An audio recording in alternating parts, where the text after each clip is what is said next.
name is Jim Waters. Just had Dr. Headlight out, had them do my 2004 SC430. The headlights are pretty bad, pretty milky, very yellow.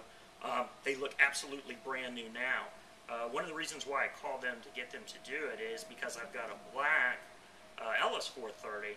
The headlights were the same way, and I had them do them about almost 3 years ago, and they look brand new, not a single problem. So just have them come out and take care of the red one for me, and pleased with what they've done.